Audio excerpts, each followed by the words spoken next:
Добро утро и од мене, јас сум Кристина Атовска. Колегата Чаловски веќе го најави мојот гостин, господинот Трпедјановски, новиот председател на УПОС. Добро утро, добро дојдовте во студиото на утрински брифинг. Пред се честитки за новиот избор. Добро утро, фала на честитките, поздрав до сите гледачи. Прв пат откако сте председател, бидејќи минатата недела се случи овој избор во УПОС.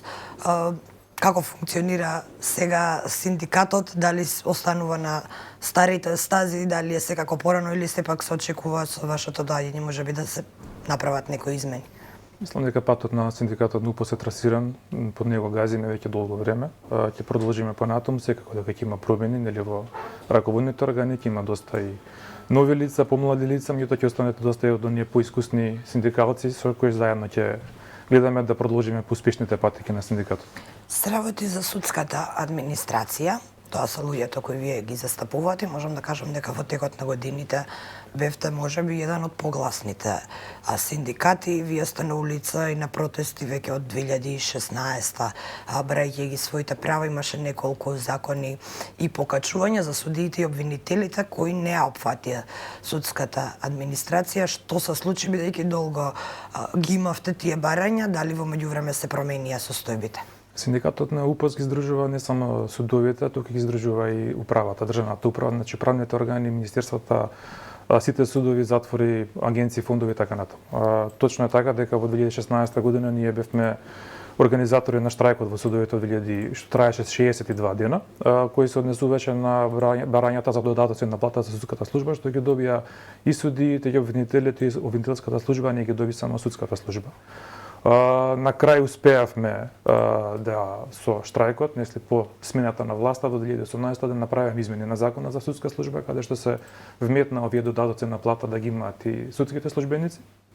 И меѓутоа, еве сега повторно се јавуваат некои проблеми каде што имавме најави нели минатата година, кои што се пак сега се случаа дека ќе имаме зголемување на плата од 15% за одредени категории. Меѓутоа во нашите разговори со министерството се договоривме, се надеваме дека е веќе договорено, кога ќе се има зголемување за една група на вработени во судовите да има за сите групи на вработени. Нашиот став е дека не сме да има зголемување на плата само на една група на вработени, во овој случај на судиите и на обвинителите, нели во обвинителството, да нема зголемување на платите за судската служба, обвинителската служба, судската полиција и најважно помошно-техничките вработени кои се со најниски плати, можам да кажам, моментално во државата.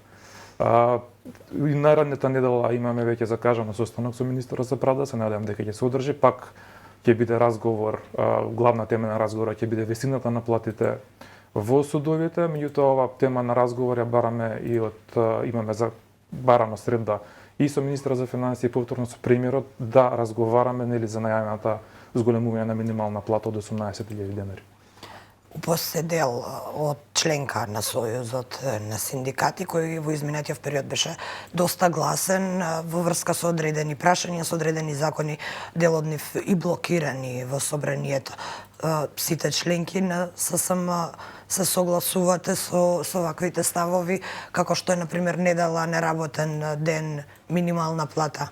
Апсолутно. Значи тоа се ставови на ССМ изградени на председателството, изградени на Советот на ССМ, сите грански синдикати застануваат позади овие барања. Овие барања не само што се реални, туку се и повеќе од издржани и веќе редно време и власта и опозицијата заедно да ги сватат суштината и сериозноста на овие барања.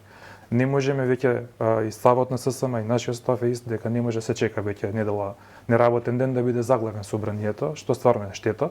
Треба власта и опозицијата заедно да сватат дека работниците веќе покажаа во недела дека нема да ќутат, дека нема да седат за своите. И вие на протест? Апсолутно, апсолутно. Имавме околу 35-40 наши членови кои беа на протест, за жал откажаа многу поради временските услови што беа викендот. Меѓутоа барањата ќе продолжат, кажав дека се повеќе од издржани. Нас не чека како синдикат, грански синдикат, доколку се усвојат овие барања, поготово барањата за минимална плата. Нас не чекаат наши барања за да таа минимална плата влезе како основна плата во нашите посебни закони. Се охрабрува ли судската администрација преку судски процеси да си ја бара правдата кога се прекршени работничките права? Водите ли вие спорови со судовите, зашто најчесто се жалат административците во УПОС? Како што кажав, значи ние ги издржуваме не само судската, туку и државната администрација, управата. Апсолутно Понекогаш да, можам да кажам, понекогаш да, но понекогаш и не. Платите во администрацијата, за жал и во судовите се такви какви што се, не се многу високи. Сите членови на синдикатот, меѓутоа и сите вработени преживуваме со кредити. Така да, кога да дојдат оние судски постапки, без разлика за кој аспект се, дали се повреда на работен однос, секој вработен се прашува дали да поведе постапка, бидејќи судските трошоци се многу високи. Еден работен спор, едно рочиште е 9000 денари без ДДВ. Значи со ДДВ би дојде околу 9500 денари, а тоа е најскапиот спор во што моментално се води во граѓанските судови. Дали освен финансиите игра улога и можеби довербата во институцијата? Се игра улога, да бидеме искрени, да. И покрај тоа што се вработени во истата институција. Апсолутно, значи не само во судовите, бидејќи сега ако да го објасниме подробно, значи ако вие сте вработен во Основен суд Скопје 2, граѓанскиот суд, а ако понесете тужба против судот, нема да одлучува вашиот суд, ќе одлучува друг суд, бидејќи не смеете да одлучува судот кај што се вработен, би одлучувал некој друг надлежен суд. Меѓутоа, праксата каква што е, не е воспоставена и не е изедначена во секој суд или не е изедначена за секоја барање, односно тужба. Тоа е проблемот кај нас. Значи, во еден суд може да одлучи по вашето барање, односно по вашата тужба на еден начин, друг суд на друг начин. Еден судија од истиот суд на еден начин, друг судија на друг начин, и тоа представува и прави неудумица не само кај вработените во управата во судството, туку кај сите вработени во државата, дали да поднесуваат и да ги бараат своите права на суд. Деновски еден од поголемите проблеми на ова општество е најверојатно корупцијата. Судската администрацијата генерално е дел од овој сложен систем на органи и тела и сложен дел всушност, но и можеби најмногу на удар и најизложени на мито и на корупција. Тоа е, можеме да кажеме дека можеби дури се наоѓа помеѓу чекални и наковална, ако понекогаш наредбата за корупција доаѓа од погоре. Мислам. Има идеи во јавноста за некакви тестови за интегритет. Се согласувате ли вие да се воведат вакви нови механизми со кои што сите државни јавни службеници, па особено овие во судовите, ќе полагаат некаков тест или ќе го докажуваат својот интегритет? Ги видовме овие размислувања и претходно сме биле обвинувани како административци, како администрација без разлика од државна или судска, дека вработените во тие установи се корумпирани. Јас би го кажал следното, тоа е став и на синдикатот. Прво треба да се расчисти со корупцијата на повисоко ниво. Не може да обвинувате дека обичен вработен е корумпиран, а за тоа да не биде обвинет судија или државен функционер. Ако веќе збориме за корупција на повисоко ниво, ниту еден вработен во суд или управа не подпишува акти како што подпишува министер или избрано именувано лице. Тој што ги подпишува и ги носи документите, одлуките или решенијата, тој може да биде корумпиран, а вработениот на шалтер или кој го прима барањето за потоа да биде последено, што може да добие или како може на кој начин да биде корумпиран.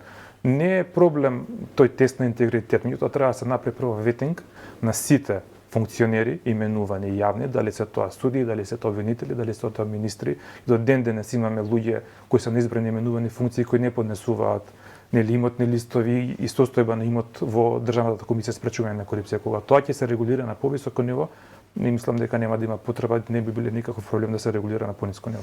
Интересна е оваа дебата од каде треба да почне. Половина од соговорниците кои сме ги имале во ова студио сметаат дека треба да почне од обичниот граѓанин со недавање мито кога оди на лекар, а интересно е да се слушне и дека можеби треба од обратно, да се почне од горе надоле. На синдикатот имавме ние пред да почне корона кризата, имавме заедно еден проект со USAID и со NMSI за да кажам обука о корупција и спречување на корупција, посебно со акцент на судовите. Направивме неколку работилници низ неколку града во државата, за жал не прекина корона кризата. Да, мислам дека вработените воопшто многу повеќе треба да бидат запознаени на кој начин треба да се спречи корупцијата и каде треба прво да ја пријават корупцијата, бидејќи верувате од оние неколку семинари што ги имавме, многу мал број на вработени се запознаени. Меѓутоа треба да бидат што е корупција или со тоа каде да ја пријават? Да се пријави корупцијата. Меѓутоа и треба да се ослободи оној закон за свиркачи, да се направи измени во тој закон за да можат вработените да се чувствуваат безбедно кога ќе се соочат со корупција, да ја пријават корупцијата на друго место, бидејќи со сегашниот закон е предвидено во самата институција да има посебна канцеларија или работно место каде што ќе имаме вработен кој што ќе биде задолжен за тоа и јас или вие како вработени со нели ќе не види нас претпоставениот да идеме да разговараме со тој човек и да му предочиме дека тој претпоставен или колега направил корупција. Ако веќе идеме на тој начин, мислам дека тој закон треба да се измени, да се доизмени, да се обезбеди на вработените сигурност и анонимност, дека нема да биде дознаени при случај на пројавување на корупција. Ако тоа го направиме, мислам дека ќе имам многу поголеми пријави и ќе се охрабрат вработените да пријавуваат корупција. А зашто се во ова мора да биде толку тајно, што мора да има страф од некого? Се плашат вработените од судиите, се плашат од обвинителите? Се плашат од губење на работното место и тоа е најголемиот страф. Како што кажав и претходно, висината на платата, кредитите, децата во фамилиите што ги имаме не дозволуваат на вработените да размислуваат, да пријават некој или да направат или да си ги заштитат своите права, доколку некако се загрозени од страв да не се изгуби работното место. Тоа е најголемиот страв со кој што се сочуваат вработените. Верувајте ми дека во изминативе години, отколку сум јас во синдикатот, имавме многу дисциплински постапки кои што беа фингирани и наместени за да можат одредени вработени да бидат казнети. Така да најголемиот како завршуваат тие случаи? Се буните, преземате нешто? Значи ние ги застапуваме вработените во текот на дисциплинските постапки, доколку не успееме доколку не успееме да го одбраниме вработениот во дисциплинска постапка, продолжуваме во судска постапка, одиме на сите инстанции, на жалба, на ревизија, па на до тоа. И колку често се случува судија да пресуди против свој колега? Не можам да кажам баш точно, меѓутоа можам да кажам генерално дека во последните неколку години судиите многу се почесто се застануваат на страна на вработените, без разлика дали се судови, дали се приватен сектор, дали се јавен сектор. Мислам дека ставот на судиите, поготово работно деление во граѓанскиот суд Скопје, е многу понаклонет во последните години 4, 5, 6, да не претарам, према вработените ниво како работодавачите. Мислам дека самите се стават во таа улога што би било ако би било. Јановски, ќе се навратам сосема за крај уште еднаш, но на што пред малку го рековте дека голем дел од административците и не знаат каде треба да пријават. Што зборува тоа за досегашното функционирање на целиот систем, па еве и на правосудниот? Ако огромен дел, администрацијата е огромен дел од системот, од правосудниот, ако администрацијата не знае каде треба да пријави корупција, тоа токму ова администрација, што зборува тоа за државата и што треба да преземеме од утре понатаму, нели треба малце со повеќе напори да се пристапи на овој проблем, бидејќи е суштински. Во секој посебен закон има предвидено дека административниот, судскиот службеник, комунитетскиот треба да има посебни обуки. Меѓутоа тие обуки во последните години скоро да не постојат. Мора и државата како работодавач, мора да Државната комисија спречување на корупција да направат поголеми напори, да одржуваат обуки, семинари и да ги охрабруваат вработените да пријавуваат било каков облик на корупција. Дали е тоа колега, дали е функционер, дали е претпоставен. А критериуми при вработување не треба да постојат? Не, апсолутно треба да постојат, меѓутоа и веќе постојат критериуми при вработување. Мерит системот за вработување е на сила веќе, да не кажем повеќе од 10 години. Секој вработен во државна администрација, суд или обвинителство мора да има и основни и посебни услови да исполнува образование. Ама сепак не знае каде треба да пријави корупција. Тоа треба да се, како што кажа, треба да се поработи државата. Трпе Јановски, благодарам што бевте гостин во денешниот утрински брифинг. Сега ни е кратко времето, бидејќи многу гости денеска, но во друга прилика ќе имаме и повеќе време да поразговараме за состојбите во судската администрација. Фала на покана.